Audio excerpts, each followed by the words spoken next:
Hola, Ya, muy a ver. buenas, sí, ahora sí, hola, muy buenas noches, sean todos bienvenidos a esta emisión de su programa favorito de todos los miércoles por la noche. Aquí nos tocó educar, episodio 5. Hoy, como siempre, nos acompaña nuestro colaborador y amigo Alfonso Guzmán. Hola, Alfonso, ¿cómo estás?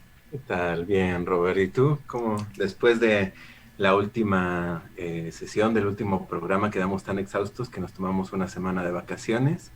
Y era justo, estábamos siendo muy regulares y eso no va con nosotros, entonces. Sí, teníamos que ser característicos de nosotros, pero pues ya estamos de regreso. También Y nos aquí, acompaña. Adelante, adelante, Poncho. vamos aquí con mucho gusto de verlos a ustedes, de estar aquí en esta noche rodeado de amigos. Sí, que nos acompaña el día de hoy también nuestra compañera Jimena Ardit. Hola, Jimena. Hola, hola, ¿cómo están? Bien, sí, tomamos un descansito forzoso, digámoslo así, ¿verdad? Sí, antes de que el burnout nos coma a todos. Nos como, exactamente. Y el día de ¿Qué hoy, hace falta? sí, ya hacía falta. Y el día de hoy también nos acompaña un especialista en la materia de la temática que nos compete el día de hoy, que es ética y filosofía, nuestro invitado especial, Luis Enrique. Hola, Luis. Hola, hola a todos y a todas. Qué gusto que me invitaran, de verdad, muchas gracias. No, es un gusto para todos nosotros que estés acompañándonos esta noche de miércoles y nos regales una horita de tu tiempo para compartir un poco sobre temáticas de educación, pedagogía en tiempos de pandemia. Pero Nos antes, gusta, sí, entonces, pues por eso le dedicamos lo que podemos, ¿no? Mientras sea sano.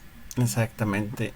Yo solamente quiero una petición para Alfonso y para Luis. Digan. Es que yo estaba viendo que los dos tienen tazas. Entonces, quiero que nos cuenten una historia sobre sus tazas, muchachos, por favor. Si gusta el invitado Sí, iniciar, no sé. tienen historia, creo. Sí, es que muchas tazas tienen como una historia, ¿no? Inclusive cuando uno iba a la primaria, pues que era el regalo del Día de las Madres o algo así, era la tacita, ¿no? Sí. Entonces, El servilletero. ajá, Oye, cositas así. de hecho, sí, hasta en los programas de televisión siempre traen su taza, ¿no? O sea, es como Exactamente. muy... Es muy de show, de talk show, dicen. Ándale. A ver, Enrique, antes de iniciar con lo que nos interesa, bueno, que también esto nos interesa. A ver, cuéntanos una historia de tu taza. Bueno, yo siempre he tenido muy mala suerte para los intercambios navideños, ¿no? Cada que Me yo me consta, me esfuerzo consta. mucho por regalar cosas muy chidas y normalmente a mí me regalan cosas que no me gustan, ¿no? Pero este ha sido un regalo de intercambio navideño que me gustó muchísimo, porque a pesar de que ustedes la ven negra, porque ahorita el contenido es frío, si le pones contenido caliente sale la carita de Sócrates, ¿no? Perdón, de Platón, Ah, y una frase de él, la de que ser libre consiste en ser dueños de nuestra propia vida. Me la regaló una prima y pues no sé, creo que por eso le tengo cariño a la taza, aunque también tengo mis tazas regaladas por alumnos que también son especiales. para no No, quedar mal, no para no quedar quisiera mal el las profe. incutir. Ah, está súper chida. Poncho, a ver tu historia con tu taza. Que ya nos Ay, estabas no. contando un poco de otras bambalinas. Sí, es una taza de Pet Mode de la última vez que vinieron, de la gira de Global Spirit. Lo que pasa es que gran parte de mis quincenas va dedicada a, bueno, antes, cuando no estábamos en pandemia, ¿no? A ir a ver actos en vivo, ¿no? Me gusta mucho como la sensación de la música en vivo. La mayoría de la música la disfruto. He ido desde Los Tigres del Norte hasta, bueno, ya no fuimos a Ramstein, pero ahí estaríamos, ¿no? Entonces, pues antes saliendo del concierto tenía la bonita costumbre de apoyar la economía local y comprar por 50 varitos una taza del evento, la taza oficial, según ellos siempre la oficial, ¿no? Hasta que un día en un terremoto que creo que fue desafortunado para todos, se cayó una de las repisas que tenía aquí en mi casa, que también es su casa, chicos, y Gracias. pues iba a decir que valieron madre, pero ya íbamos a quedar que no íbamos a decir tantas groserías. A ver, Es, ¡Valieron, Berg! ajá. no, se rompieron varias de ellas, entonces ya desde ahí me desanimé un poquito y cada vez he intentado comprar menos tazas y guardar más recuerdos, ¿no? Qué cool. Entonces, este fue una de las últimas del 2018, de la última vez que vino Depeche Mode. Uno de los mejores actos en vivo que se puede ver en la actualidad, chicos. Ya haciéndole, ya te pagaron, Poncho. Ajá. Ojalá me pagaran. O César dijo. Estás viendo, patrocínanos. No, pero sí, Depeche Mode siempre me ha gustado mucho y ese día lo disfruté mucho. Entonces, es la tacita que nos está acompañando hoy. Ya Jimena y yo tenemos que traer nuestras tazas para la siguiente emisión, yo creo. Sí, por favor. Sí. Con historia. Sí, yo voy a ir a robarme una del Nescafé. Ahí que viene con el tarro grandote. Ahí. Va a ser unas, ¿no? De pedagogía psicópata. Sí. De hecho, sí, se tenía planeado, sí. Ay, rifarlas, mandarlas hasta Perú, ¿no? Con memes ilustrativos, ¿sí, no? Sí, no, sería un éxito, ¿eh? De esas tazas que se calientan y cuando sale les pones comenio, agua, ¿no? ajá, y sale comenio ahí fue. Freire, ¿no? Sí, ahí fue. No más oye, Poncho, ya sabemos cómo mantenernos. Vamos a hacer esas tazas, ¿no? Híjole, no creo que jale. No. ¿Tú qué sabes, eh? ¿Tú qué sabes? Es lo que vende, es lo que deja. Cualquier tipo de esas cosas. Aprovechando Mira, y en lugar de hacer plática, nos dedicamos así como la gente, ya ves que suben y empiezan a vender sus productos. Sí. Así, ¿no? Damos códigos. ¿No? Sí. Para ir por 50 pesos, Uber, ¿no? 100 pesos de descuento en tu primer viaje. Pues no sé, que la gente que nos esté viendo, las 10 personitas que nos están viendo, que comenten, ¿no? Si comprarían una taza, o las personas que estén viendo esto en diferido, comprarían productos de pedagogía. Psicópata. Sí, aprovechando aquí me parece que... María Villarreal nos está viendo. Un saludazo a María. Entonces... Pues bueno, para empezar y dejar al lado las tazas, ¿no? El día de hoy nos ocupa un tema del cual nos quería hablar nuestro invitado, Luis Enrique, ¿no? Yo con él tuve la oportunidad de trabajar casi durante 3 años y él principalmente se desenvuelve en la docencia. Entonces, la intención hoy de invitarlo y de que nos platique un poquito acerca de sus experiencias es que él maneja 2 campos que creo que no hemos abordado en las sesiones anteriores, ¿no? El primero de ellos, la cuestión del bachillerato, el nivel de bachillerato, que creo que a veces queda como descuidado, ¿no? Es como ese limbo pedagógico. Por un lado siempre está la básica, que es así de, wow, todos entrando a la carrera de pedagogía quieren estudiar para enseñar en la educación básica, ¿no?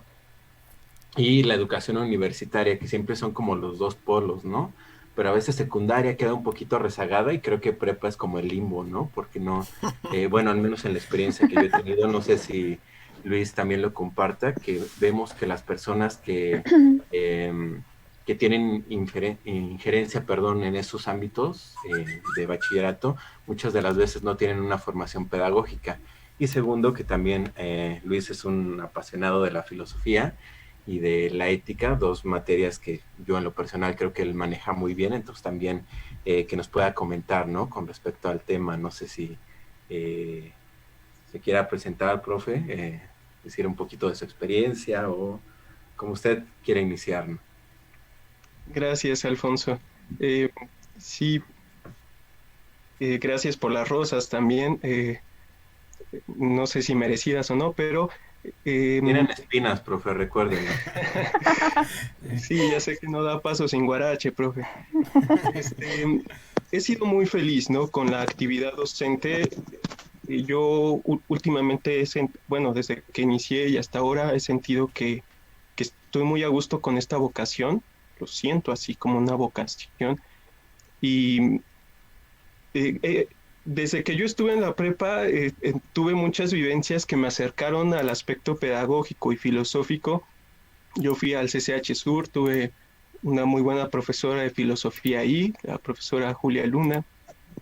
Y también empecé a querer dedicarme a estos aspectos Y pues también qué rico que cuando empezara mi amor por la filosofía, por la ética, por la docencia, fuera en el bachillerato y ahora pueda yo incidir también en alumnos a nivel bachillerato, que veo que tienen toda la potencialidad, todas las ganas.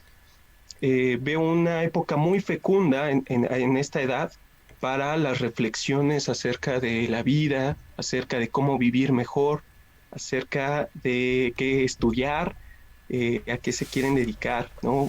Varios aspectos de la identidad que se van conformando precisamente a esta edad y que es muy descuidada, ¿no? por muchos docentes, por muchas personas en las que solo ven alumnos desastrosos, alumnos que no saben qué quieren, alumnos flojos o alumnos digamos, se dedican un poco a los placeres, ¿no? A descubrir este mundo de la bebida, del sexo, de la rebelión. Perdón, Y profe. Todos pasamos por esa época, creo. Perdón, profe. Claro, pero Y éramos solo es chavos. eso. No es solo eso, esta época es también preguntarse por las grandes preguntas, es como un volver a ser niño también, ¿no? Como que recordamos esa parte en la que preguntábamos por qué onda con la vida, a dónde voy, de dónde vengo, qué quiero, y todas estas cuestiones que son importantísimas para el desarrollo del ser humano y en varias épocas de la vida, por supuesto, pero que toman un auge muy especial en esta edad. Fíjate que cuando tú me dices eso, bueno, cuando ahorita nos comentas que la época del bachillerato en cuanto a una, digamos así, fecha institucionalizada por parte de un sistema educativo en la cual tú ves gran potencial porque tú lo viviste, eso también a mí me hace recordar, no porque a mí me llegara la inspiración o digamos así, yo hubiera conocido a alguien en la prepa que dije, yo quiero exactamente estudiar para pedagogía, por ejemplo. O sea, yo desde la primaria, yo más o menos tenía visualizado que quería ser maestro. ¿De qué? ¿Quién sabe? Pero yo quería ser maestro, ¿no? Pero ya en la prepa fue cuando realmente, por azares del destino, yo encontré uno de mis profesores, a ti como te inspiraron, un pedagogo. Pero cuando ese pedagogo a nosotros nos contaba sobre su carrera, era siempre sobre viajar. Así de, es que íbamos a Oaxaca, aquí íbamos a Yucatán, a Sonora, y qué prácticas, esto y todo, ¿no? Entonces yo relacioné pedagogía con viajar. Entonces yo estudié pedagogía para querer viajar. Pero ya en el transcurso pues ya me enamoré de esta parte. Pero a lo que regresamos, creo que muchas veces sí nos encontramos en el ámbito de, digamos así, de la época del bachillerato como esta gran faceta en la que los chicos experimentan y buscan el sentido de sus propias vidas, ¿no? Inclusive lo siguen construyendo en el transcurso de la universidad, pero poco a poco se van fijando en hacia dónde irse, ¿no? En tu caso, pues fue este rubro hacia la filosofía, hacia el campo filosófico, epistemológico inclusive, ¿no? Cuéntanos un poquito, ¿por qué te fuiste de plano hacia la filosofía? Ok. Creo que toda vida me ha interesado algunos temas que se tocan en filosofía. Yo me acuerdo de estar platicando con mi hermano qué rayos es el ser, ¿no? Como a los 8 o 9 años, ¿no? Así, ¿no? Heidegger y Gadamer, ¿no? Sí, obviamente decíamos Ahora que cuentas eso, hay un capítulo de Aventuras en Pañales donde Carlitos y Tommy tienen miedo en la noche y se empiezan a preguntar cómo Preguntar, sí. Sus debates filosóficos entre ellos. Es que sí. Yo creo que muchas personas en su vida llegan a tener estos temas, aunque quizás hay algunos que les dan mayor relevancia que otros. Creo que a lo mejor a mí me llegó mucho, ¿no? En su momento. Y después ya en la prepa que supe que era filosofía, me interesó mucho, porque fue la primera vez que tuve una materia de filosofía. Tuve una pareja también que le gustaba, que su padre era pedagogo y filósofo, y pues ahí fui conociendo más, ¿no? Y vi que también la pedagogía estaba muy vinculada con la filosofía y que tenía un campo de acción también muy fructífero. Entonces mi idea desde la prepa fue eso, encaminarme a estas dos, la pedagogía por una parte por el aspecto educativo, poder enseñar, poder compartir, poder alimentarme, saber cómo alimentarme y saber cómo alimentar a los demás en el conocimiento un poco. Esa era mi idea. Y y bueno, claro, mi idea de pedagogía también era muy vinculada a la docencia. Después descubrí que es otra cosa, pero pues tiene también su campo docente. Y pues ya, al platicar con el papá de mi pareja, terminé decidiéndome por estudiar pedagogía con miras a estudiar después filosofía. Entonces, casi siempre le di un carácter filosófico a la pedagogía y me interesaba mucho la filosofía de la educación. Entonces, creo que siempre le di ese toque, ¿no?, a la carrera. Y hasta ahora, porque en un momento puse la carrera de filosofía a la par que pedagogía, pero abandoné para trabajar, empecé a ser docente y hasta ahorita estoy retomando, hasta ahorita que estamos en línea. Una de las pocas ventajas de estar en línea es que ahora puedo incluso dar clases y tomar clases. Me inscribí en mis materias de filos que abandoné y a ver cómo me va. No, te va a ir súper cool. Se le hizo fácil. Aprovechamos este respiro para mandarle un saludito a Tamara, que nos está viendo como siempre en cada emisión, a Lore Gutiérrez y a Yolo, una muy buena alumna. Nos echamos para mandarle saludos. Y hablando de esto, por ejemplo, de la enseñanza, ¿no? Ya para irnos como adentrando un poquito más en el tema. Tú, Luis, que has estudiado más como esto de la enseñanza de la filosofía, ¿por qué enseñar solo filosofía en prepa? O sea, ¿qué se debe de que sea ese momento en nuestra formación académica donde se empiezan a ver esos temas y se habría posibilidad de abordarla mucho antes, ¿no? O sea, no sé, por ejemplo, en el caso de Jimena, que ha trabajado mucho básica, si pudieran entrar los temas, no sé, en preescolar, en primaria. Yo sí quisiera tocar un punto. Fíjate que en la parte de filosofía en preescolar, hace como 3 o 4 años, se llevaba, o sea, estaban implementando filosofía para niños en preescolar, ¿no? Y era algo muy rico, ¿sabes? Porque, o sea, eran cuestiones del niño donde la pregunta que el niño te daba, no le dabas la respuesta, ¿no? Le generabas otra pregunta y entonces abrías estos debates de ellos, ¿no? Y de la vida, o sea, de las situaciones que ellos pasaban, ¿no? Desgraciadamente, pues con cambios de gobierno y toda esta parte, quitaron este programa, ¿no? Y de hecho, muchas maestras tuvieron la capacitación, porque yo de hecho cuando entré, empezaron a quitar ese programa, y de hecho tenían hasta sus cuadernillos, en donde las iban guiando, ¿no? Y cuando quitan este programa de filosofía para niños, yo dije, o sea, estamos pero muy perdidos, ¿no? Retomando un poquito de lo que tú decías sobre tu historia de vida, algo que tú mencionaste que me llamó mucho la atención es que a los 9, 8 años, ¿no? Tenías como que todavía te preguntabas, ¿no? Y como siempre he dicho que los niños, o sea, natos, siempre tienen esta curiosidad, ¿no? Y el preguntar. Desgraciadamente, cuando van creciendo, les vamos como que quitando esta parte de la curiosidad, ¿no? Y ya les damos como que la respuesta, o ya anticipamos como que siempre una respuesta ante una pregunta que ellos nos van generando, ¿no? Entonces sí, a mí sí me gustaría también conocer cuál es tu perspectiva que tienes, porque también dentro de la educación tenemos un marco filosófico, ¿no? Que creo que no lo tenemos muy claro. Nos dicen, tenemos filosofía, ¿no? Pero a mí siempre me ha dado la curiosidad el preguntar, bueno, y dentro de la filosofía, ¿cuál es, no? O sea, ¿qué es lo que vas a relacionar con la educación? Como tú bien lo dices, tenemos este vínculo estrecho. Entonces, sí. Ok. Yo, tratando de contestar a ambas intervenciones, yo estoy de acuerdo en que la filosofía es una actividad que idealmente no debería de estar en todo el proceso educativo, y Y pues de hecho, hace poquito, ya desde el año pasado, si no mal recuerdo, se está celebrando por parte del Observatorio Filosófico de México la inclusión de la filosofía como un derecho en el artículo 3 constitucional. Entonces, esto es precisamente un gran acierto para celebrar, porque ha estado continua la lucha desde Sócrates, la lucha de la filosofía, ¿no? Como si es útil o es inútil, si debemos de alentarla, estimularla o no.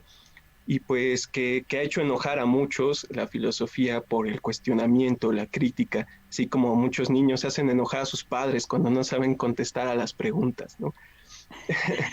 Pero efectivamente yo estoy completamente de acuerdo de que tenemos derecho a amar el conocimiento y que debe estimularse. El por qué a lo mejor yo me dediqué a la preparatoria, al medio superior, quizá tiene que ver con mis propias experiencias, con mi subjetividad, con que para mí fue una etapa muy importante y quiero como dar lo que yo no tuve en su momento. Y creo que por eso yo me enfoqué en el área de bachillerato, aunque también me gusta el área de licenciatura.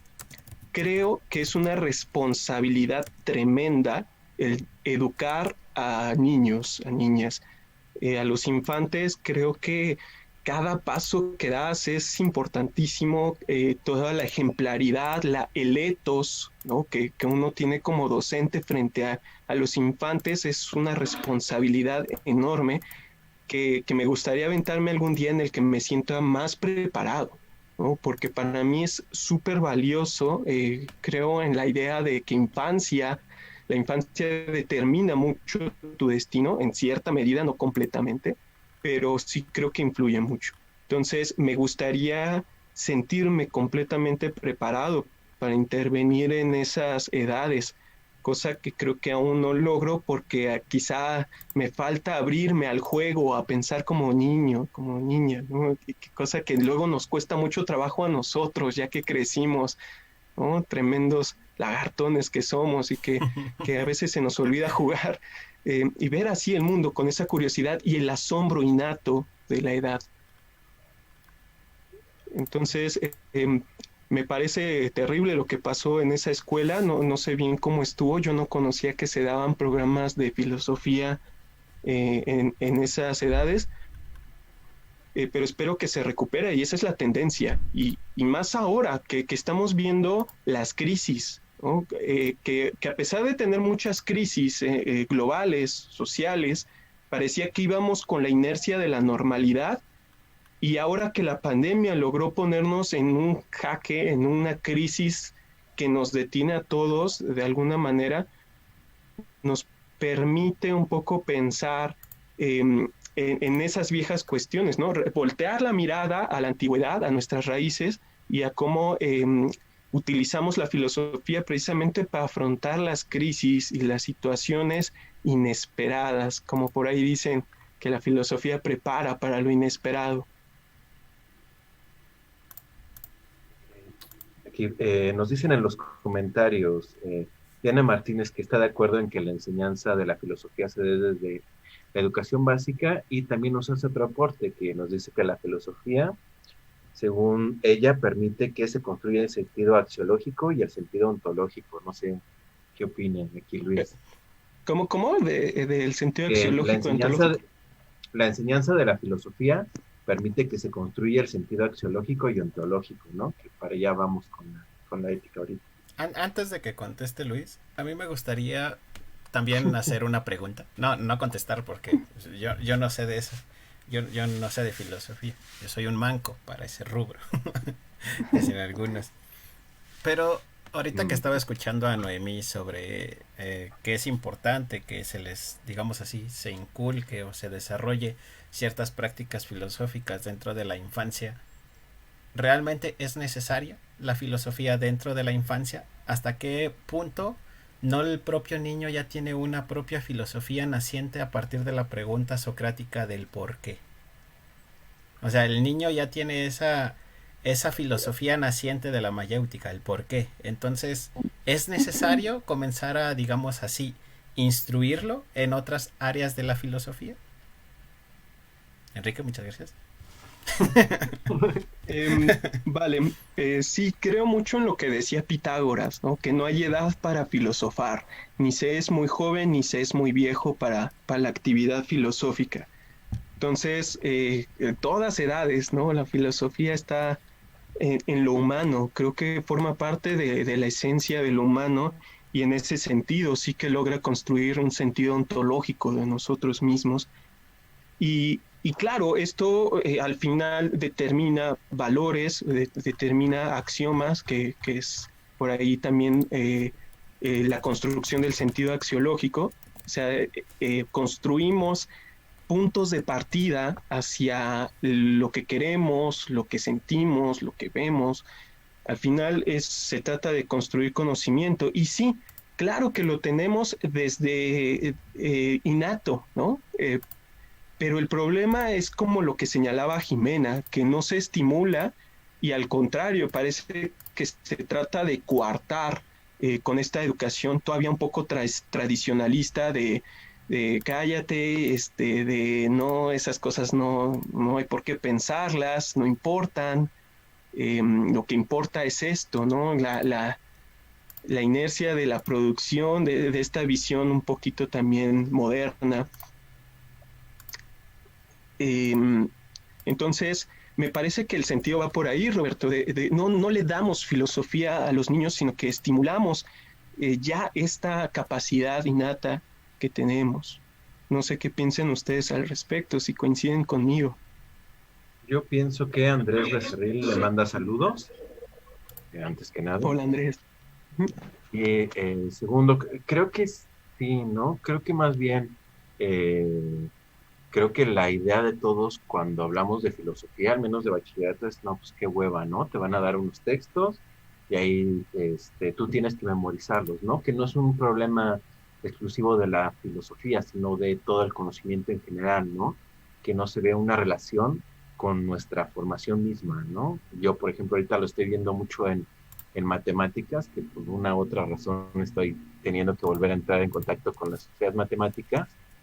La verdad es que solo te enseñan una serie de conocimientos que tienes como que memorizar para pasar el examen, ¿no? Y ya en tu maldita vida vuelves a ver un trinomio cuadrado perfecto. Y nunca te explican en qué situaciones de la vida los podrías utilizar, ¿no? Creo que lo mismo pasa mucho con la filosofía.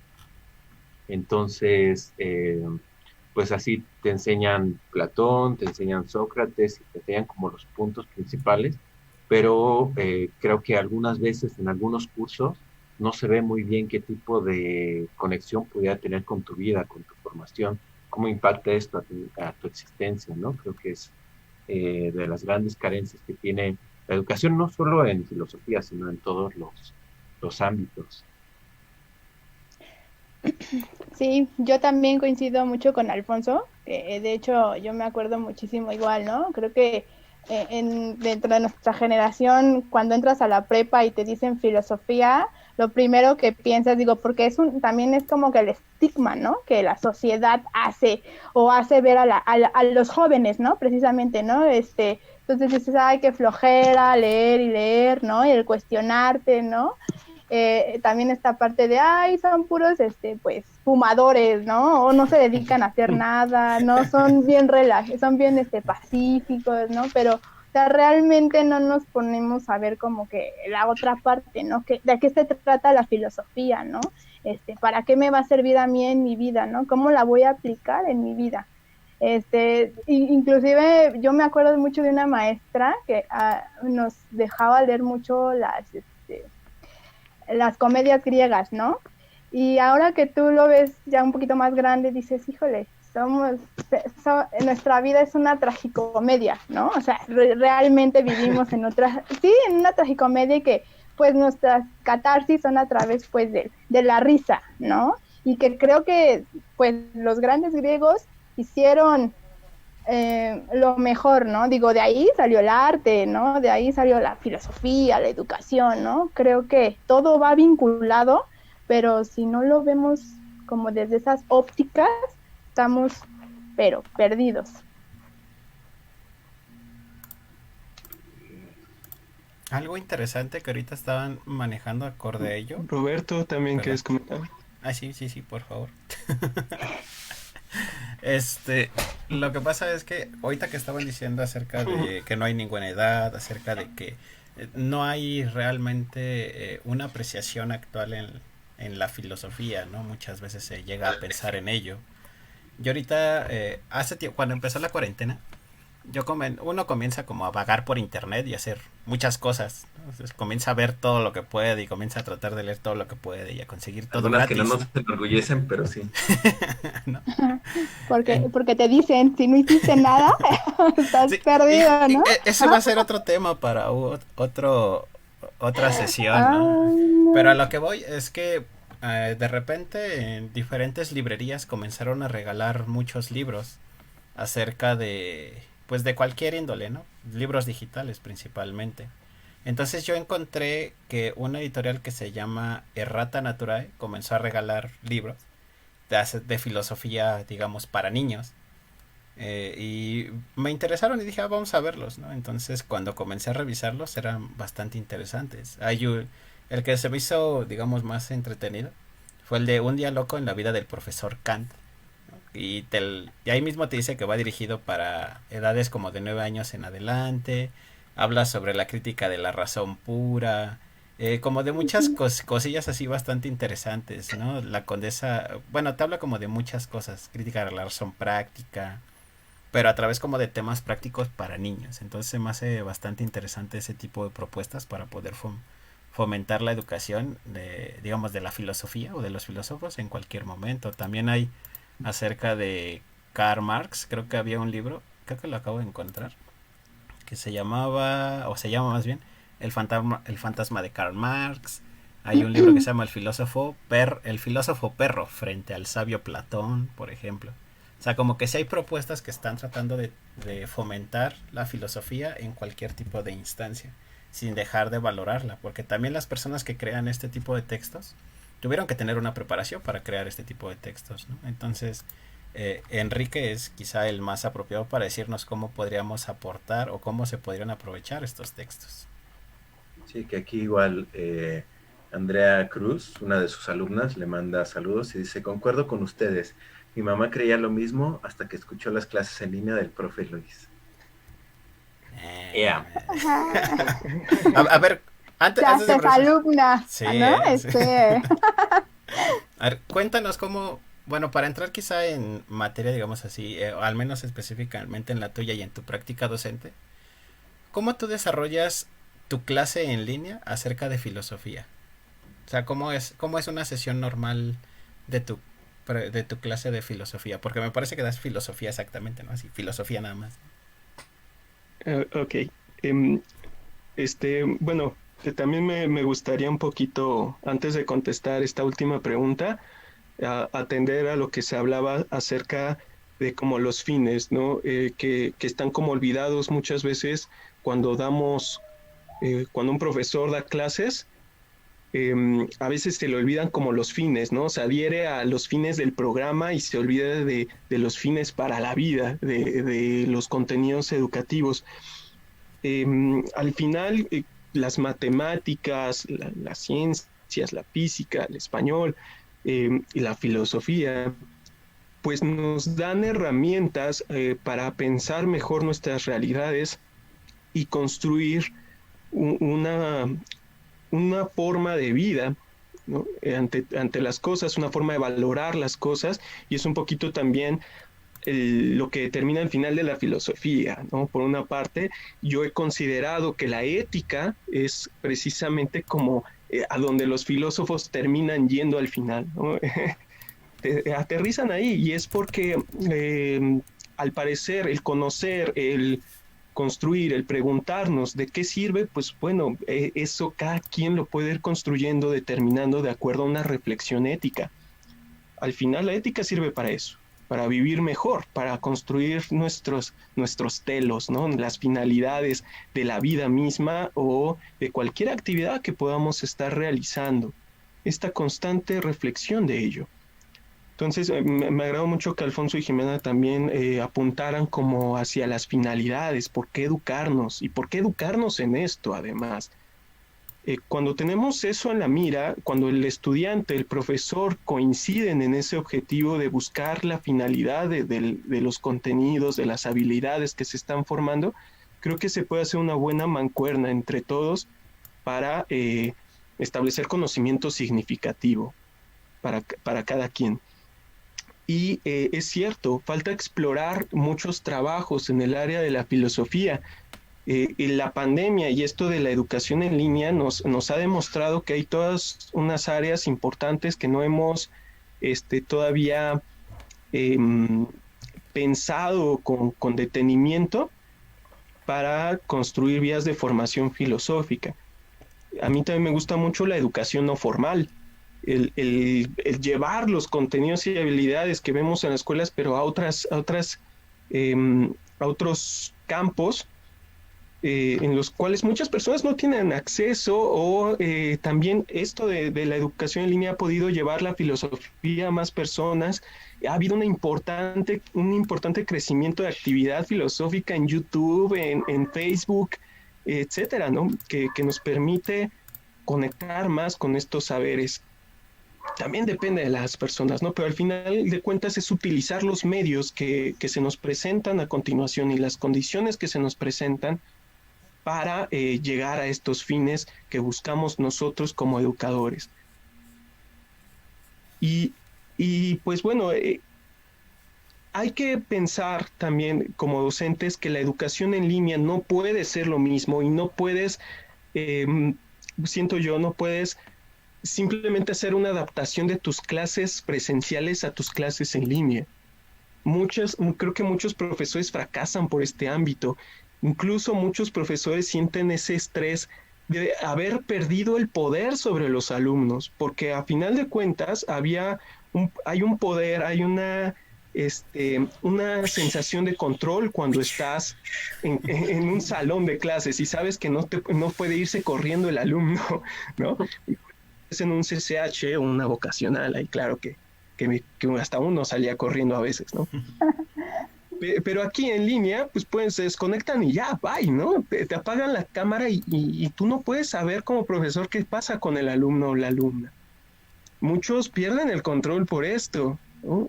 Y ya no saben de qué manera establecer un vínculo con los alumnos. Los alumnos también están en este proceso y también han perdido vínculos con sus compañeros y con los profesores. Entonces, es una tarea inmensa reflexionar el cómo construir una nueva educación a través del formato en línea, y que sabes que muchos alumnos que conociste y que sabes que viven en contextos difíciles, que con sus familiares no se llevan bien, que hay mucho ruido en sus casas, que tienen problemas de internet, que sufren ansiedad estando encerrados. ¿Y cómo atiendes a todas esas realidades a partir de una computadora? Me parece que un acierto es platicar con los alumnos y tratar de ser honestos, tratar de decir, todos nosotros somos nuevos en esta nueva modalidad. No es fácil hacerlo y también nosotros nos vamos a equivocar, y uno como profesor debe reconocerlo, ¿no? Que se puede equivocar en esto de hacer la migración en línea. No sé si ustedes también han tenido experiencias similares, ¿no? Al respecto. A mí me gusta la idea de que comentas de ser sincero en este sentido de que no todos dominamos las perspectivas de una educación en línea porque veníamos de una educación presencial, ¿no? Pero más que nada esta posibilidad de hacer que las relaciones de poder se vuelvan horizontales, en las que tú puedes compartir inclusive también este conocimiento de una forma horizontal y no de una forma vertical, que se atraviesen de esta manera, repensando los contextos, repensando las historias y la propia cultura que cada sujeto dentro de su propio hogar tiene, porque muchas veces la cultura dentro del hogar es muy diferente al contexto en el que él se está desempeñando. Entonces para mí es bastante fundamental, bastante interesante todo lo que estás comentando, porque eso nos da una idea a la mayoría de nosotros de cómo poder tratar de repensar nuestras nuevas realidades dentro de un campo disciplinar y poder impartir nuestra docencia a través de ella. De hecho, Andrés Becerril nos dice que concuerda totalmente contigo. Entonces es como esta situación de que muchas personas estamos tomando conciencia de que debemos reflexionar nuestros entornos, pero también reflexionarnos con el otro mismo, independientemente de qué nivel sea, ¿no? A pesar de que, digamos, tú estás en bachillerato, yo estoy seguro de que Jimena también piensa cómo poder llegar, cómo poder restablecer, más que establecer una nueva forma, restablecer, pero repensando esta forma de acercarse con los alumnos. No sé si también igual Alfonso ha tenido estas mismas dificultades. Sí, también antes de darles mi comentario, Andrés Becerril dice Munguía, jajaja, es chiste local. Bueno. Ok. Sí, es que sí lo vi, pero dije, changa, no lo entiendo, entonces. No lo voy a decir. No lo voy a decir. Pues sí, creo que con respecto a eso, ¿no? Creo que más bien ciertos tipos de docencia son los que han sido como muy comprometidos con las clases en línea, ¿no? Profesores que también usan y abusan del autoritarismo, que usan y abusan de cierto tipo de control, que es que no es malo, o sea, son solo tipos de docencia, creo que tan se vuelven herramientas, ¿no? Pero inclusive son como dispositivos de control. Sí. Dinos, Jimena. No, sí. Perdón. Digo, y a mí me llega, bueno, la otra parte, ¿no? Y creo que este es el tema que tenemos que también tocar, la ética, ¿no? Hasta dónde nos permiten, por ejemplo, no sé, ¿no? Docentes que publican, ¿no? Trabajé en esta parte, ¿no? Pero dentro de tu ética, pues se supone que no puedes estar publicando por cuestiones de la integridad del niño, ¿no? Inclusive hasta las tuyas, ¿no? Entonces creo que también esta parte de la ética en los docentes, pues incluso se nos llega a perder, ¿no? Uh-huh. Sí, y por ejemplo yo creo, retomando un poquito lo de, ahorita voy con lo de Jimena, que es eso, ¿no? Creo que más en prepa tan formativo es enfrentarse con no enfrentarse hacia madrazos, ¿no? Dialogar con el profesor estricto, con el profesor que no te da chance para nada, con el profesor que incluso le tienes que pedir permiso para ir al baño ya en prepa, ¿no? Cuando ya se supone controlas bien los esfínteres, como el profesor chida, el profesor buena onda, el profesor relajado, ¿no? Pero sí creo que ciertos tipos de docencia se comprometen o pierden cierto tipo de valores a la hora de llevarlos en línea, ¿no? Es decir, una profesora que ejerce tal vez el control alzando la voz o preguntándoles, a ver, ¿tú qué haces? O no estés comiendo eso, tal, sí pierde muchos recursos de comunicación a la hora de que esto se traspasa a medios digitales. Creo. Sí, es que no sé, a veces me dan ganas de ser más estricto, no lo voy a negar, porque a veces sí falta como pues llamarles la atención, pero abusar del autoritarismo, o sea, ¿qué te queda? Pues controlarlos con la calificación. Y entonces muchos amenazan con eso, ¿no? Pero yo no entiendo cómo la amenaza puede ser una función pedagógica. Además de que, hablando de ética, precisamente creo que una de las mejores formas para enseñar ética es con la ejemplaridad, con también tú demostrar que puedes reflexionar cómo llevar a cabo las decisiones, las mejores decisiones, con base en qué, ¿por qué educas? ¿Cuál es el sentido? Muchos profesores lo que quieren es cumplir con el programa, porque pues tienes también un coordinador que te está diciendo, mándame evidencia que ya viste este tema, ¿no? Y se convierte en toda una jerarquía donde el de arriba te va exigiendo y tú exiges y el alumno es el que se chinga, ¿no? Pero es que no podemos cubrir programas que estaban pensados para una situación distinta a la de ahora. Y es que muchos profesores no no abordan una didáctica aleatoria, una didáctica que se pueda que pueda ser flexible frente a distintas situaciones aleatorias que uno no espera y que se producen. Entonces, ¿cómo puedo hacer una didáctica que pueda moldearse de acuerdo a las condiciones, de acuerdo al grupo que me tocó, al alumno que tengo enfrente, al medio por el cual voy a educar, a la situación en la que voy a educar? Tienes que cambiar muchas cosas para poder hacer una nueva pedagogía en esta situación. No se vale nada más repetir lo que venías dando y ya, ¿no? Lo que en algún momento te funcionó, ya no te puede funcionar quizás ahora. Entonces, creo que va mucho también por ahí. Y bueno, sí, la comunicación con los alumnos y la moralidad que estaba antes de híjole, ¿cómo rayos le osas mandarle tú un mensaje a una alumna menor de edad a las 9 de la noche, ¿no? Pero es una moralidad construida a partir de una visión de la vida anterior a la pandemia, ¿no? Y claro, depende también qué mensaje estás mandando. No vas a estar mandando un mensaje, ¿qué haces? No, pues no. Pero sí, me ha tocado tener que mandar mensajes a las 9 de la noche revisando tareas, tu trabajo está mal, y el WhatsApp ha sido una herramienta que a mí al menos me ha ayudado muchísimo, ¿no? Que aunque están las herramientas en la computadora, las plataformas, etcétera, no es tan inmediato como un WhatsApp. Pero pues también depende del ethos del docente hacer uso adecuado de los medios. Al final depende mucho eso. Los medios son medios. La forma en la que los uses, esa es ya la cuestión ética del docente. Yo no sé si con ahí esto sí. responde a esto. Sí, claro. Y también digo, ¿no?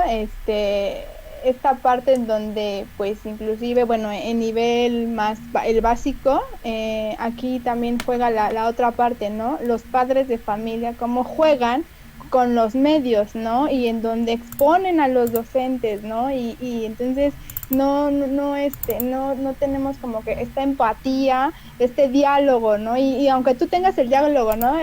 Algo que tú dices, bueno, yo como quisiera nivel básico, ¿no? A los papás decirles por favor, ¿no? Y les hablas de buena manera, eres muy flexible, ¿no? Y que no se permitan, es complicado, y entiendo muchísimo a mis compañeros porque sí llegamos a este punto de la frustración, ¿no? Esta parte de la frustración, ¿no? Me acuerdo perfectamente que cuando nos decían sobre la planeación, digo, en nivel básico la planeación la tenemos, pero tenemos estas adecuaciones curriculares, ¿no?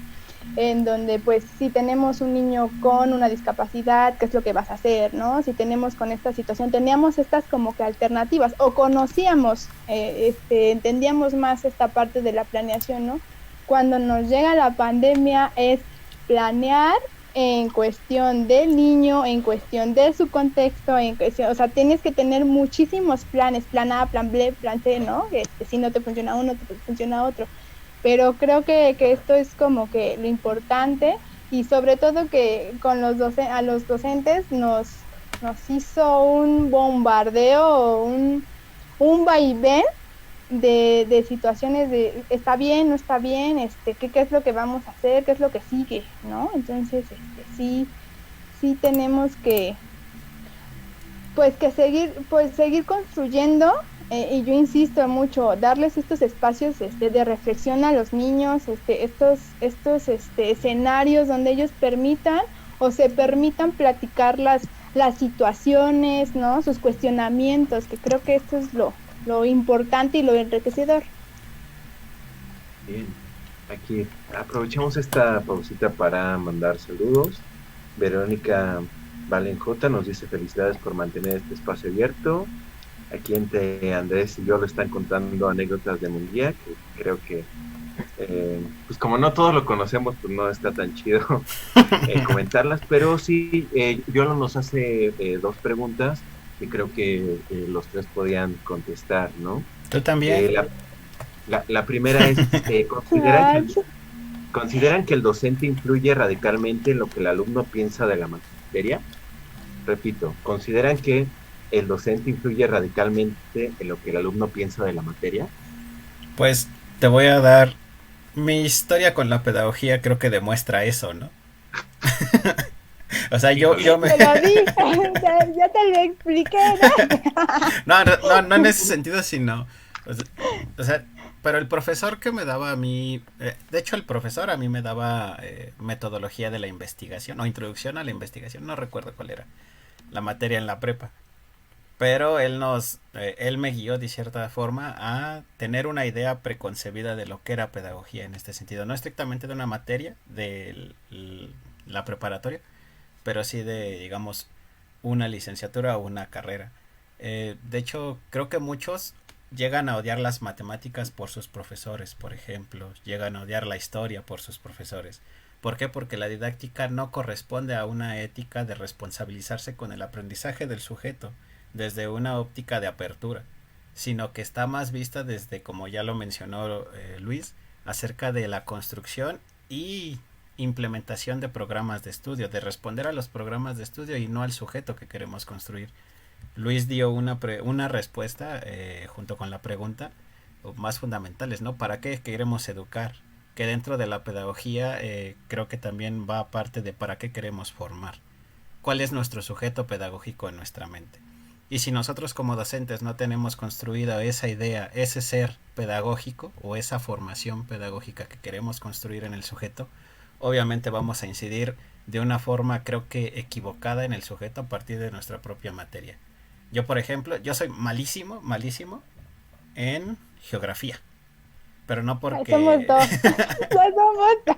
Pero no porque la geografía no se me diera. Sí, no, porque hay sino maestros porque que el no te profesor enamoraron. Exactamente. De hecho, Kant decía que la docencia tiene que ver muchísimo, bueno, la docencia junto con la didáctica tiene que ver muchísimo con la seducción. Entonces, si tú no puedes seducir al sujeto para que él pueda aprenderse de lo que tú estás diciendo, es muy complicado que puedas llegar a tener, digámoslo así, un aprendizaje significativo de calidad. No sé, ustedes qué opinan. De la misma pregunta, obviamente. No sé, Jimena.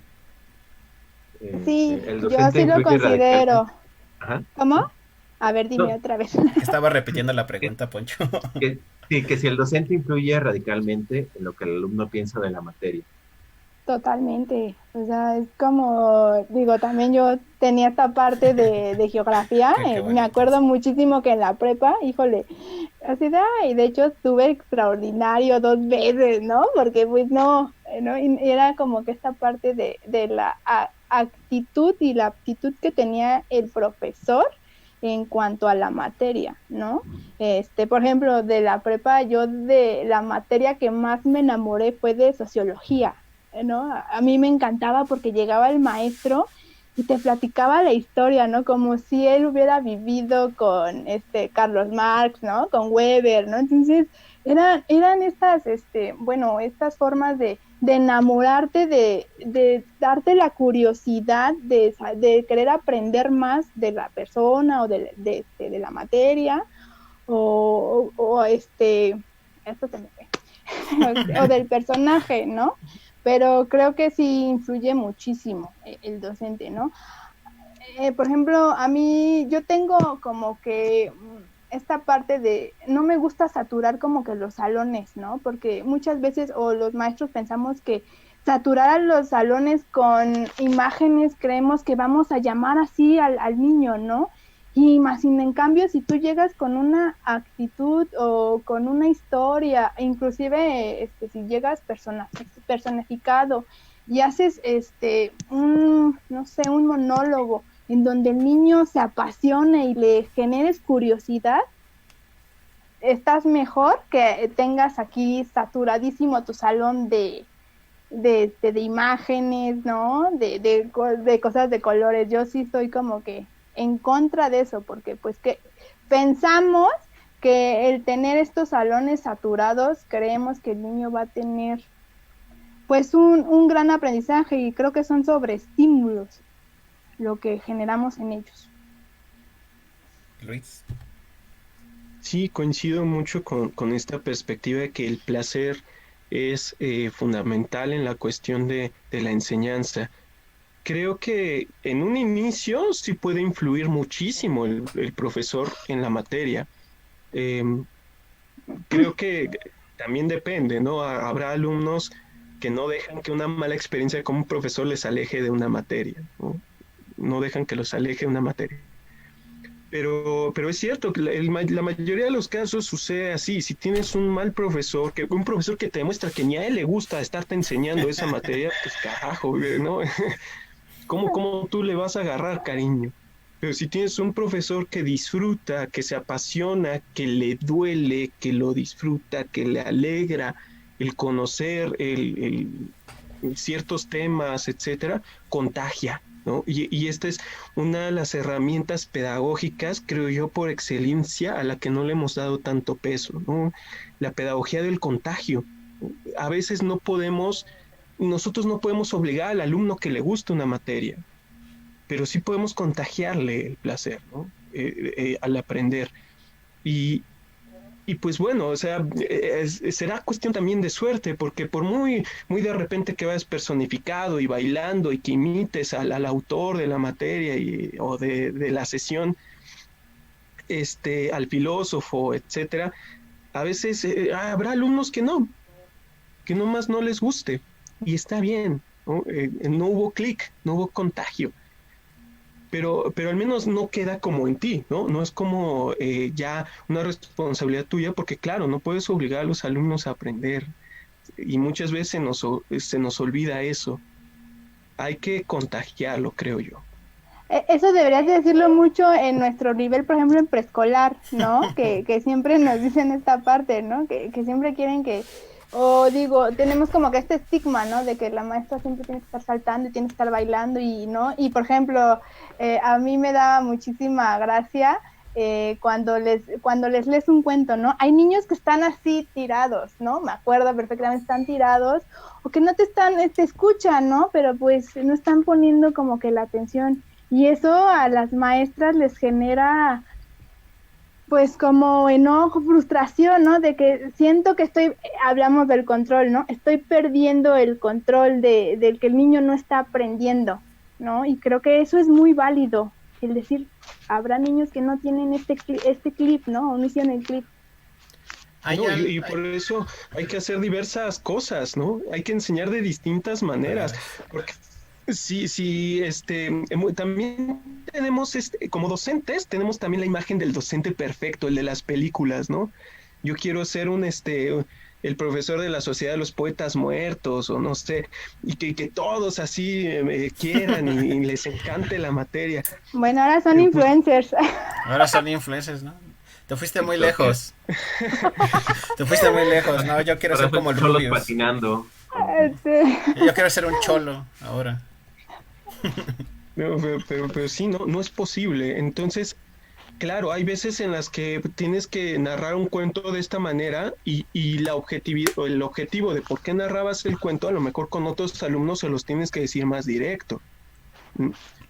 Entonces, hay que conocer a tus alumnos, caramba, ¿no? Es otra cosa que nos falta mucho como docentes. Ubicar el estilo de aprendizaje del alumno, ubicar qué le gusta, y para eso hay que tener mucha comunicación con ellos. Claro, no romper la relación profesor-alumno, pero eso no significa que el profesor tenga que ser alguien alejado de sus alumnos. Al final de cuentas es una imagen muy importante para ellos, ¿no? Muchas veces más importante algunas veces que la de los padres incluso. Entonces, hay que tener comunicación con ellos, conocerlos para saber de qué modo puedo conectar con ellos, con algunos. Habrá algunos con los que de plano no, y ni modo. Hay que afrontar que no somos la salvación, ni somos perfectos, ni dioses, ni modo.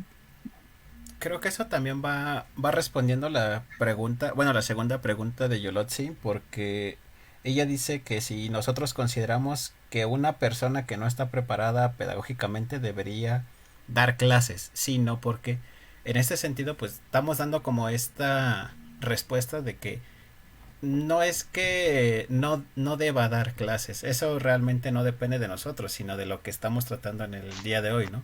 La ética que tiene el propio profesor ante la práctica docente, de por qué se está construyendo o quiere dar clases. Porque muchas veces ocurre que en el sistema educativo algunos docentes llegan ahí porque es la única que les queda, y así hay varios estudios, ¿no? De que el que es físico, pues simplemente pues no encontró como el lugar para poder desarrollar quizás su perspectiva sobre la física, y tuvo que ir a secundaria a dar introducción a la física y a la química, pero no sabe nada de pedagogía. Por eso también hay muchos cursos de que le llaman así de nivelación pedagógica, ¿no? Para que los docentes que no son especialistas o no se formaron en ningún campo pedagógico puedan tratar de formarse en estas perspectivas. Yo no creo que sea en el que si no deba o no deba, sino que simplemente se deja al criterio de cada persona el compartir y construir su propia perspectiva acerca de la docencia. Para mí está bien si lo dan, para mí está bien si no son docentes, o si son docentes con o sin formación, porque muchas veces han existido docentes que no tuvieron una formación pedagógica, y yo te puedo asegurar que tienen una didáctica hermosa y no necesariamente tuvieron una formación pedagógica como tal, ¿no? Y eso yo lo vi en muchísimos casos, y eso lo podemos ver, como dice Luis al inicio, en la práctica de la educación no formal. Hay muchos formadores dentro de estos aspectos que no tuvieron ninguna formación pedagógica y son excelentes docentes. Tienen una didáctica hermosa. Sí, de acuerdo. Ujú. Yo recuerdo una charla que tuvimos, Sí. estuve en una clase de exposición de proyectos, y un chico que venía de Oaxaca nos estaba narrando acerca de un profesor que tuvo, que tenían en una primaria, me parece. Y él, cuando nos narraba, él nos decía, es que él ni siquiera se formó como profesor, pero él era más profesor que muchos otros que venían de normales o de universidades. Y yo, cuando me lo estaba narrando, hasta en mi mente así de, no, ay, ¿qué onda con el Sócrates oaxaqueño, no? Quiero conocerlo. Sonaba muy, muy, muy bien. Entonces yo creo que yo le daría más como por ese lado. No sé los demás qué opinan. Salud. Pues sí, coincido, ¿no? Tampoco creo que nunca ha sido nuestra intención idealizar la pedagogía. Es una cosa muy fea y no es la panacea para casi nada, pero sí lo que le da a los profesores que no tienen una formación pedagógica es como una serie de herramientas, pero otras cosas que refuerzan la misma didáctica, como lo decía Luis, como la empatía, como el saber ciertos estilos del aprendizaje, como el tomar ciertas tácticas que incluso no te enseñan en la carrera. Ese es uno de los grandes mitos, ¿no? En pedagogía no existe de cómo dar clases 1 y cómo dar clases 2.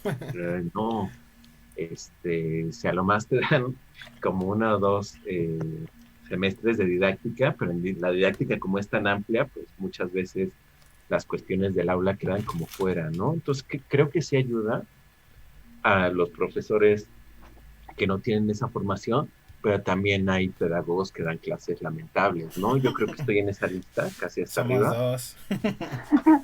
Somos dos. Porque tampoco la formación pedagógica te garantiza los puntos que dice Luis, ¿no?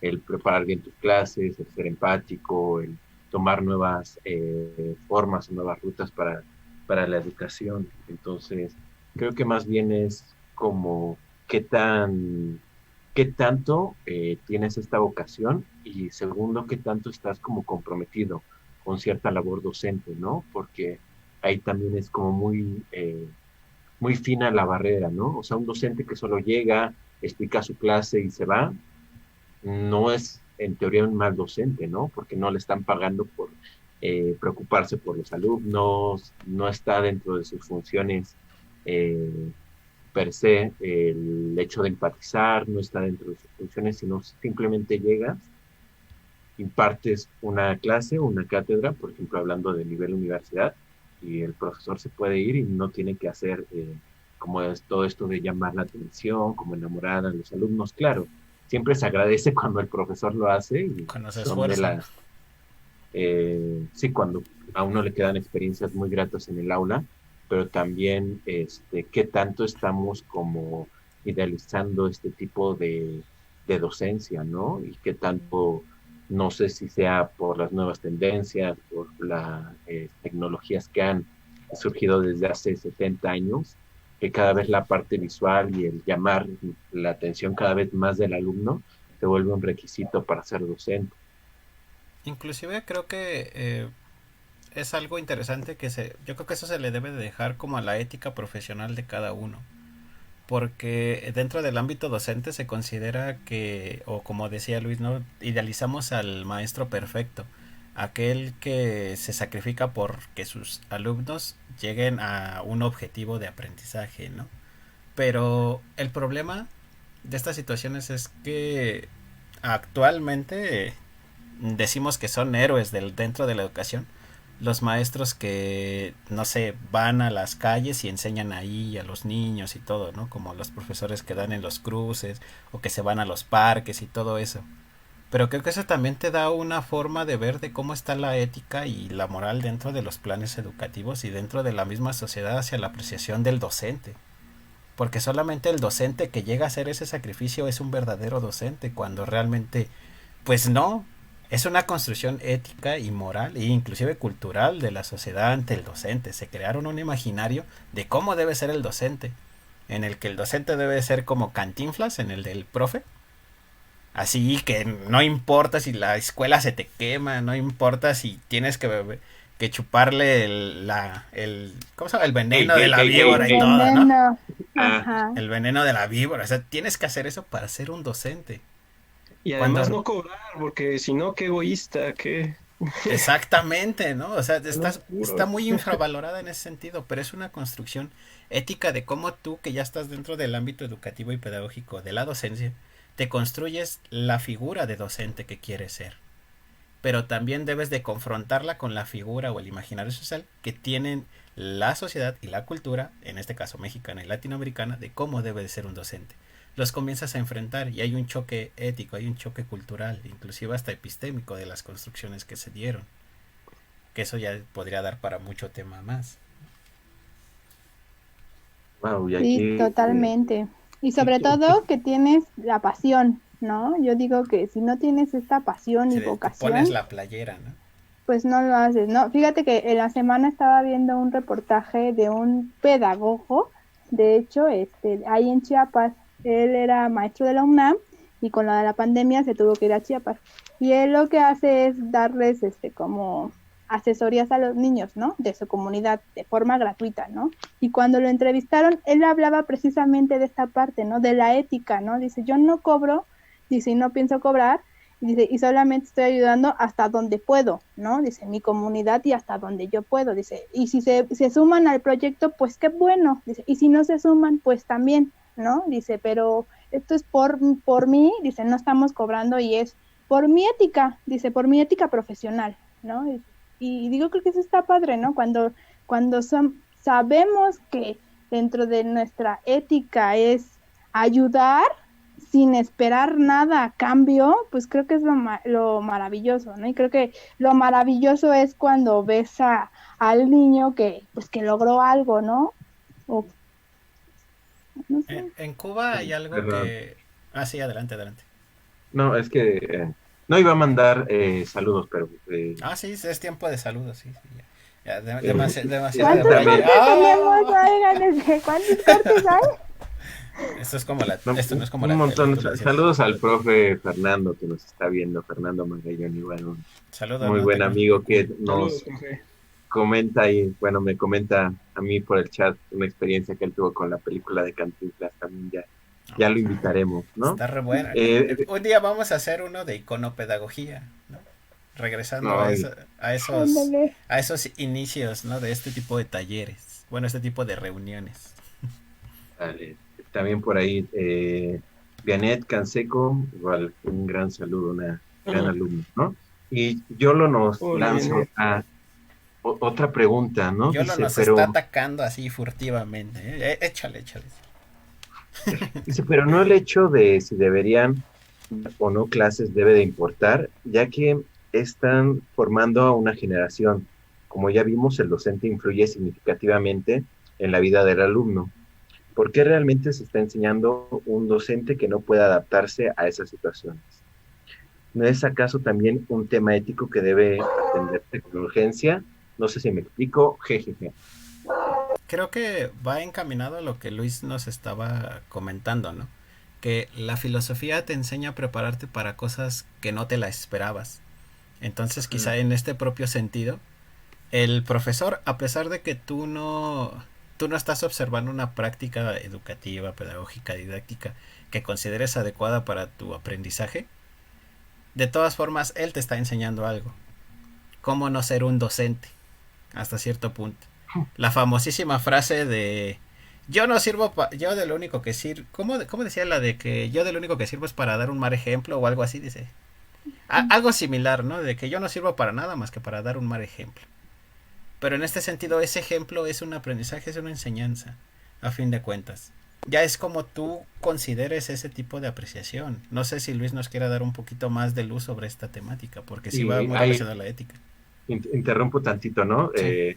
Yo lo complementa su pregunta, ¿no? Nos dice, ¿qué te enseña realmente un docente que llega, suelta información y se va? ¿No creen que eso es determinarnos a ser parte de esta sociedad sumisa? Ay, perdón, no me bien, estoy chiquita.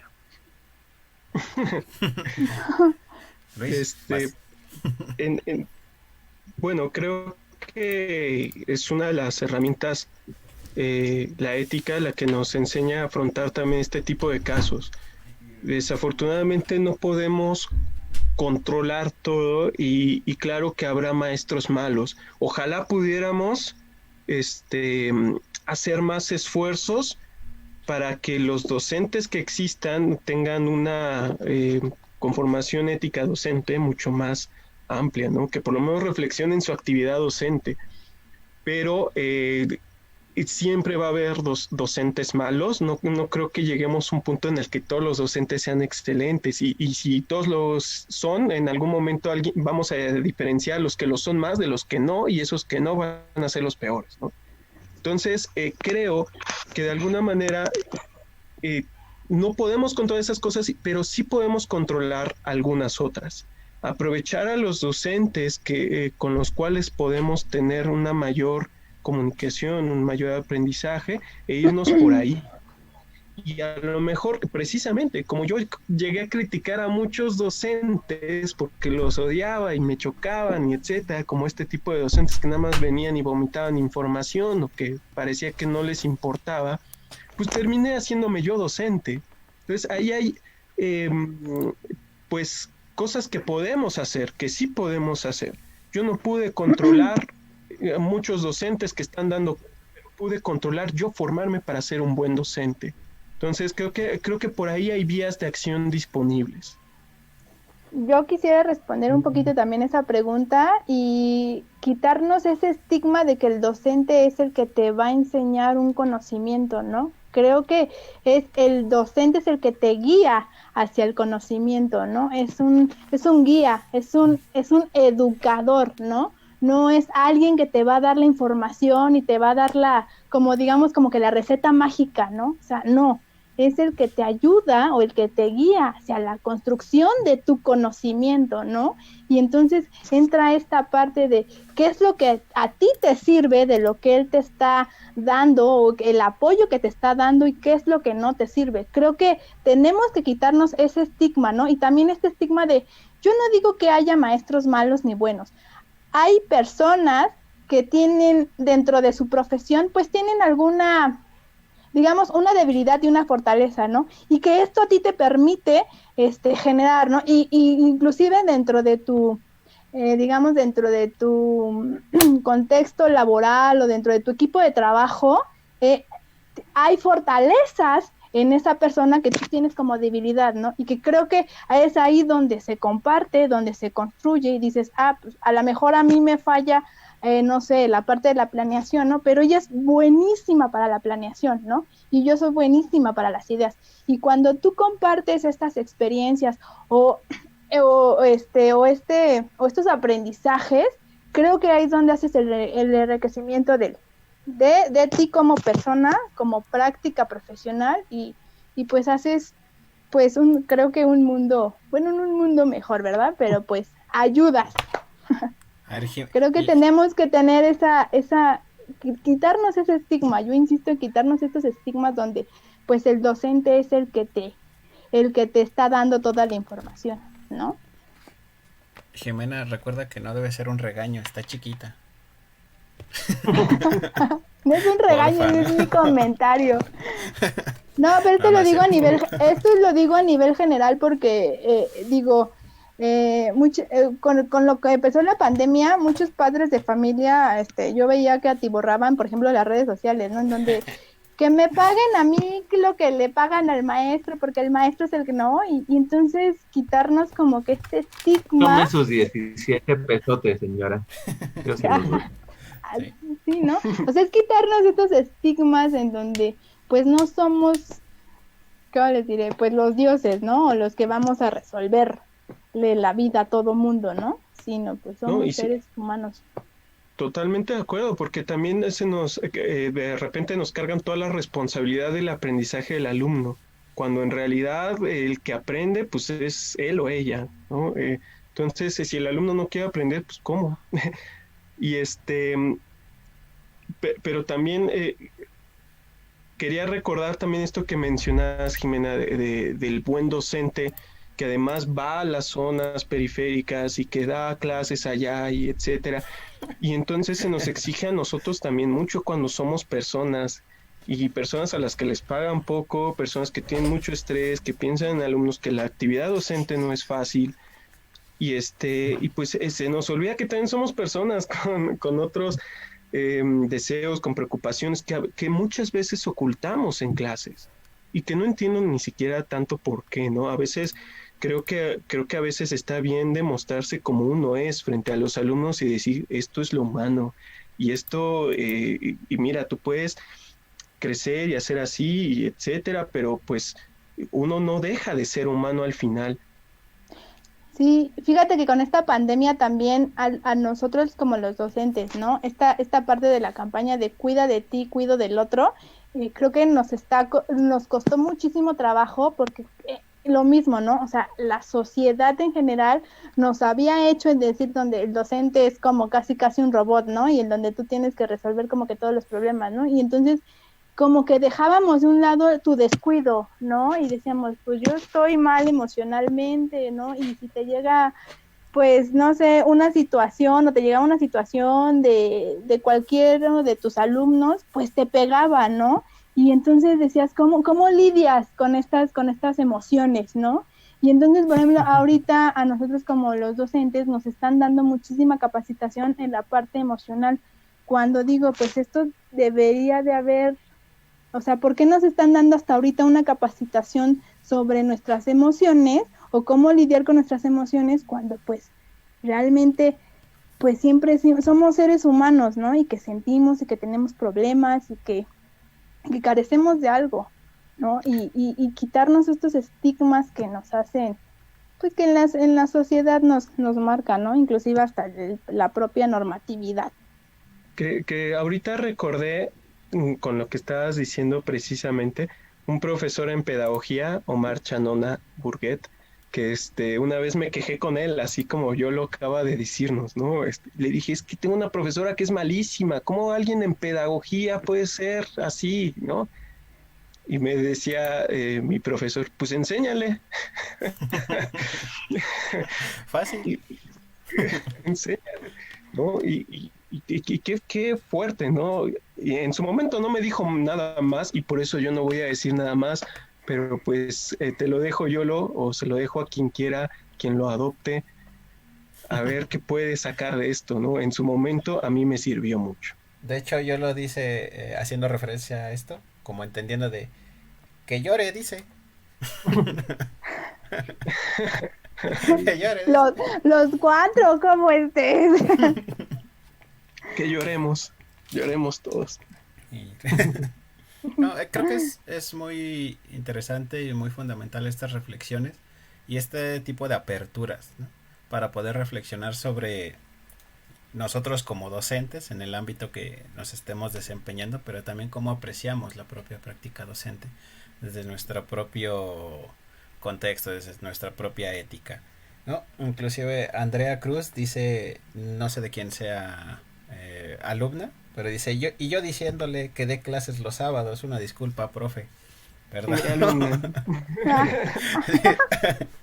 No, es que realmente sí, o sea, somos seres humanos, tenemos deudas, tenemos que comer, tenemos que despejarnos un poquillo, ¿no? En este ámbito. Pues sí, obviamente, pero es un poquito complicado. Poncho, no sé si querías decir algo. Sí, es como siempre, la misma conclusión que hacemos siempre, ¿no? Parecemos tesis en pedagogía, siempre llegamos a la La misma misma conclusión. conclusión. No sabemos qué La es pedagogía no sirve. No sirve. No, que realmente es complicado hablar de docencia, ¿no? Y sobre todo estas conceptualizaciones que ya tenemos como a veces tan arraigadas, ¿no? Del buen docente, el mal docente. Creo que a fin de cuentas, lo más rico de la docencia, de la sustancia docente, por decirlo de alguna manera y que no suene tan feo, es que es algo que no es algo ya construido, sino algo que todo el tiempo está dándose, ¿no? No, así como dice Heráclito, que nadie puede bañarse dos veces en la misma agua, El nadie mismo puede dar río. dos veces la misma clase, ¿no? Porque incluso Sí. hasta teniendo el mismo tema y teniendo incluso alumnos parecidos o los mismos alumnos, cambian muchas circunstancias, ¿no? Entonces creo que sí, la docencia se vuelve como el arte de adivinar el humor del grupo, ¿no? A veces bajo ciertos aspectos, ¿no? Y que sobre todo esto varía mucho de grado a grado, ¿no? O sea, yo dije lo de dar clases así de solo llegar y dar el tema, porque a mí me tocaron así profesores en la universidad y yo decía, es que no son malos. O sea, solo no te miran a los ojos y no hacen contacto visual porque a lo mejor les das asco, pero no son malos. O sea, pero no me imagino ahorita ya cayendo en cuenta que, por ejemplo, Jimena nos podría decir, alguna profesora que llegara y hiciera eso, ¿no? Solo empezara, hoy vamos a ver las sumas y empezar así a anotar un montón de cosas en el pizarrón. A nivel básico, pues los pierdes, ¿no? Los pierdes por completo y se pierde por completo el objetivo, ¿no? Entonces creo que al menos sí en la coyuntura que estamos hablando de preparatoria, sí es como ese rompimiento, ¿no? De esa educación básica donde el profesor pone todo su empeño y pone todo su dedicación para que tú salgas bien de la primaria, incluso de la secundaria, y que está del otro lado, como lo decíamos al inicio de la transmisión, los profesores de universidad, ¿no? Que ya es tu pedo lo que entiendas, que es tu responsabilidad pasar la materia, ¿no? Entonces prepa está justo en el medio, ¿no?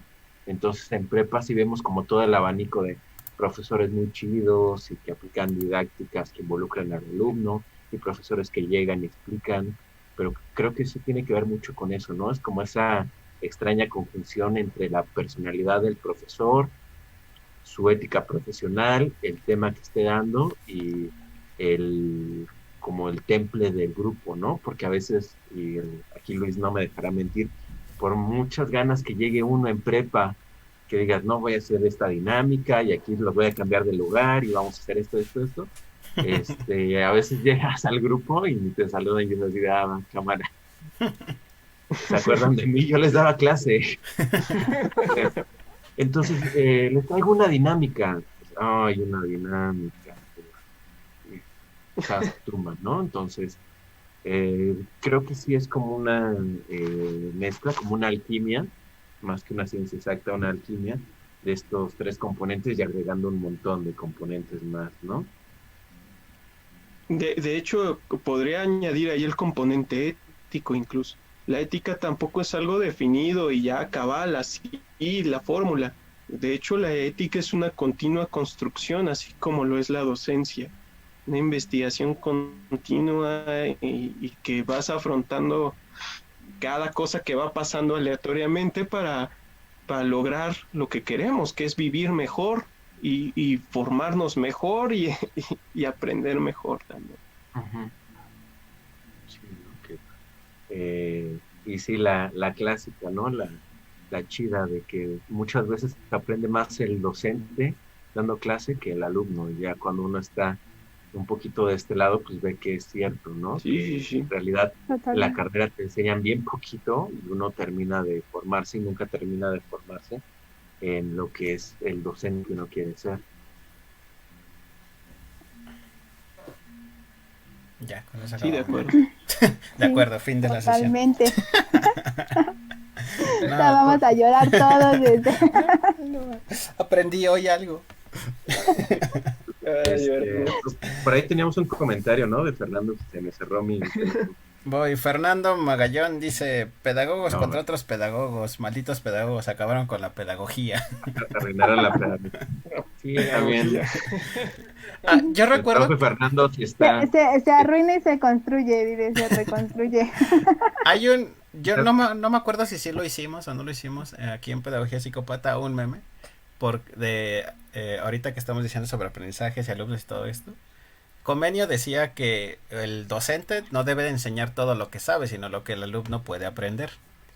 En este sentido, no me acuerdo si hicimos esa imagen en la que poníamos esa frase y abajo estaba uno del CONALEP así de, ¿y qué quieren que le enseñe lo que puede aprender él, no? O sea, era algo como así, ¿no? O sea, también, ¿no? En ese sentido. Yolotzin contesta a Fernando que dice que la pedagogía no acaban con la pedagogía, al cuestionarse la evolucionan y eso es genial. Se va reconstruyendo constantemente. Sí, vamos ya estamos creando ahí una pelea, muchachos. Pelea. Eso quería hacer tu plática.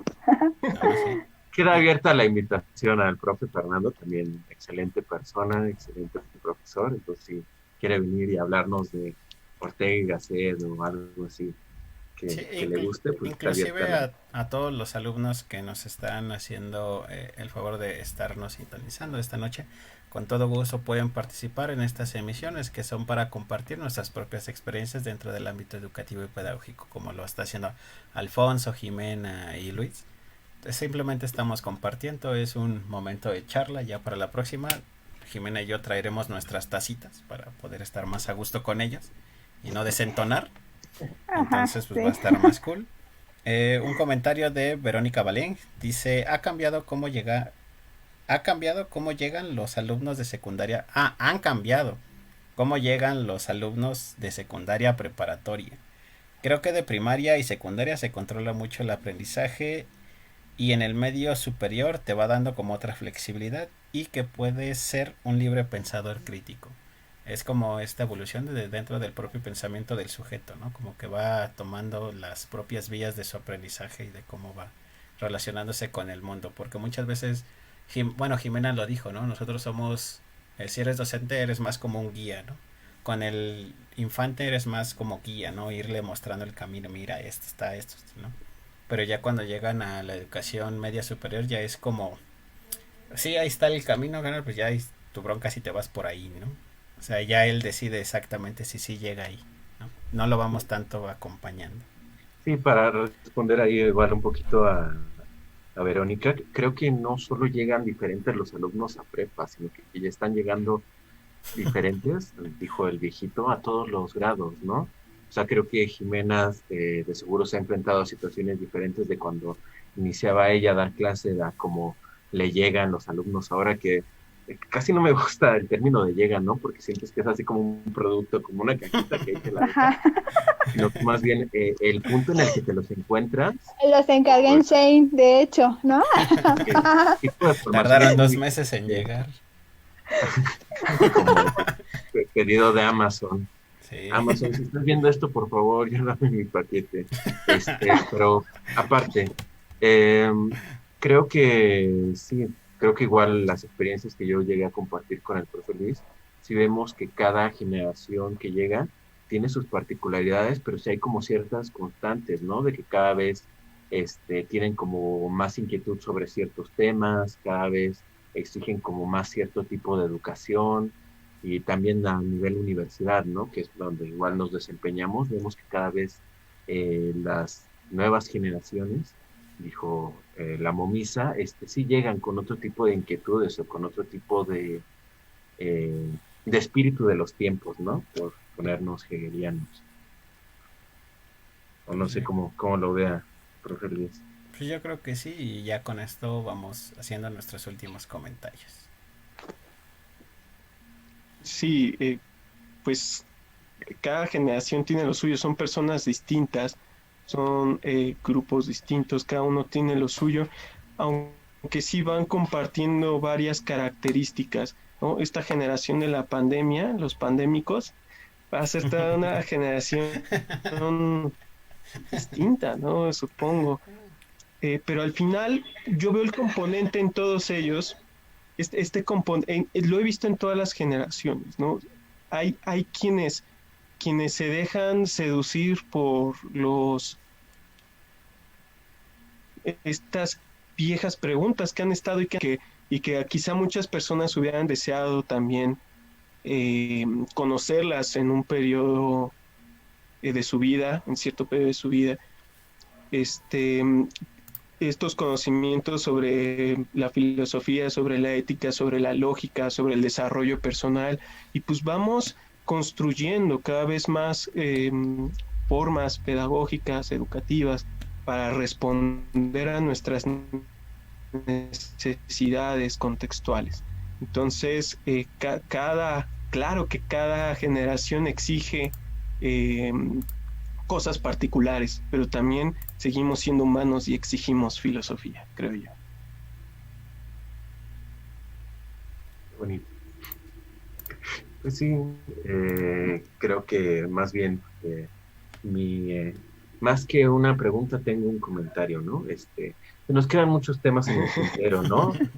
Hablar de ética, hablar de tal cual ya el tema del bachillerato, hablar de qué forma se pudiera dar la educación filosófica a otros niveles, ¿no? Ya como bajar propuestas concretas, a través de estos el medios, hecho ¿no? de, el hecho de cómo preguntarnos con respecto a nosotros mismos siempre radica en una pregunta filosófica y es algo que se hace a cualquier edad, ¿no?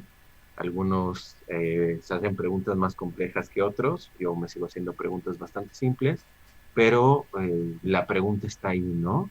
Entonces, y también en esta cuestión de la pregunta, pues queda abierta la invitación a todos los que nos vieron, nos sintonizaron el día de hoy, a Yolo, a Verónica, a Canseco, a Andrea, al profesor Fernando. Entonces, recuerden que este es un espacio abierto para todo tipo de inquietudes, como ya se habrán dado cuenta, siempre terminamos haciendo catarsis, pero creo que también se trata un poco de eso, ¿no? Como que no solo ver, como lo decíamos al principio, los conocimientos de manera fría, sino que también involucran vivencias, involucran emociones, involucran este encuentro con el otro, ¿no? Que esto que estamos haciendo no es otra cosa que ponernos a nosotros en juego, ¿no? Que es el papel último de la filosofía, o Hay, uno de al- los papeles últimos.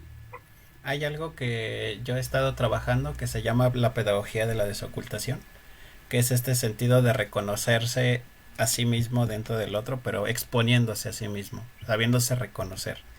Y es lo que, bueno, al menos yo a través de estas emisiones e inclusive en otros trabajos, pues uno trata de hacer, ¿no? De practicar lo que uno trata de construir, que en este sentido es mi pedagogía de la desocultación, mostrarme tan vulnerable como soy dentro de mi práctica educativa y pedagógica, pero a la vez construirme con el otro, porque al otro es quien le estoy mostrando esta vulnerabilidad. Y a partir de eso, generarme un mejor sujeto formativo. Jimena. Ay, muchachos, ya me van a hacer hasta llorar de las... Que llore, dice. Que llores, No, dice. ay, que lloro. No, pues sí, o sea, como siempre lo vengo diciendo, estos espacios nos permiten, ¿no? Ser nosotros, ser transparentes, ¿no? Quisiera platicarles un poquito antes de que cerremos, bueno, No, de que adelante, cierre mi adelante. comentario.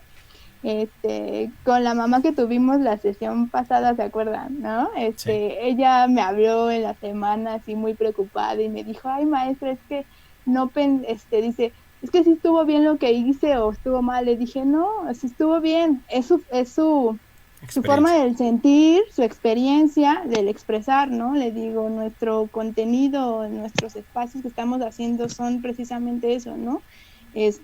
Darles a ustedes las oportunidades o que tengan esta forma de expresarse y de sentir lo que están viviendo, ¿no? Le digo, y no queremos como que cortar, porque pues no somos ni un programa de televisión ni nada, simplemente pues son espacios en donde hacemos las catarsis, ¿no? Y que de estas catarsis Genial, pues nos sí. sirven, ¿no? Porque pues creamos nuestra propia filosofía, creamos nuestra propia ética, nos vamos construyendo como seres humanos, ¿no? Y hacia dónde queremos ir, ¿no? Y siempre cuestionarnos, ¿no? El qué, el para qué, el cómo, que creo que esto es lo que realmente nos nutre y nos hace tener como individuos y también de la toma de nuestras decisiones, ¿no? Totalmente de acuerdo. Y creo que con eso podemos... ay, no me acuerdo cuál era la frase de Le temes a la oscuridad cuando apagan la fogata. ¿Cuál No era me la frase? acuerdo. Mira, estaría bueno para este momento, pero qué lástima que no Apagamos la luz, no recordamos. te preocupes. Bueno. Pero infinitamente yo agradezco su participación el día de hoy. Nuestra reunión fue bastante interesante. Gracias Alfonso, gracias Jimena. La participación espectacular de Luis, que muchos reconocieron Gracias. que reconocieron en su labor, en su práctica docente, como muy valiosa para la propia formación de los chicos, ¿no? Leía comentarios que decían que gracias al profe Luis, pues aprendieron a querer la filosofía, ¿no? Y a reconocer en otros sujetos que también existen conocimientos en ellos, ¿no? Entonces es como muy valioso cuando un alumno te llega a reconocer ese tipo de situaciones. Entonces, profe Luis lo va haciendo bien. Nosotros lo reconocemos, sus alumnos se lo reconocen. Sí, Y quizás soy pobre, pero muy rico. Es que es eso, gracias. ¿no? Oye, Es eso, ¿no? No es de la cuestión económica, sino esta satisfacción, ¿no? El que te reconozcan y digas, ay, contribuí en alguien, ¿no? Pude, Ujú. transformé, ¿no? Es esta parte. Sé que va a sonar feo, pero no vives solamente de reconocimiento. no vives de ensalada. No vives de ensalada, entonces. O sea, Digo, como esa parte emocional está chida. no me ajá, sino a la parte, a la parte emocional, es a lo que me Sí, sí, refiero. sí. No, sí, sí, lo sé. Es un buen complemento para esta práctica que nosotros estamos desempeñando día a día, porque es algo que nosotros decidimos hacer. Y yo creo que si no nos sentimos con esa pasión, con esa alegría por compartir lo que estamos haciendo, pues no hay forma absoluta de que nosotros estemos ahí. No importa, por ejemplo, el dinero, ¿no? Si nosotros no sentimos la pasión, no hay necesidad. Pero compren nuestra taza, por favor. A la venta, 2 de noviembre. Además, además de que esto de que mis alumnos me puedan reconocer, yo estoy muy seguro de que así como quizá yo pueda contagiarles algo, ellos también pueden contagiar en los demás. Exactamente, que esto se vuelva una pequeña cadena formativa hacia futuro, ¿no? E inclusive hacia presente si es que se puede hacer. Nosotros agradecemos la participación de nuestros 3 especialistas. Me gusta decir esa frase, suena como a instituto grande, ¿no? Ah, Nuestros sí. especialistas en materia pedagógica y ética y bla, bla, bla, ¿no? Pero en serio, muchísimas gracias por haber estado aquí. Recuerden que estamos todos los días miércoles, si es que el burnout no nos llega antes, todos los días miércoles a las 9 de la noche a través de Pedagogía Psicópata. Los días viernes tratamos de hacer experiencias pedagógicas random. Vamos a ver si llegamos a buen término el día viernes. Así que sin más, no sé si tengan algún último comentario, chicos, antes de despedirnos de esta noche de el día miércoles. Gracias, banda. Cuídense. Gracias, nos vemos el Gracias. miércoles. Nos vemos el miércoles, chicas. Gracias a ustedes y gracias a los que nos vieron. Muchísimas gracias y Gracias. cuídense mucho y nos estamos viendo para la próxima. Hasta luego. Adiós. Bye bye.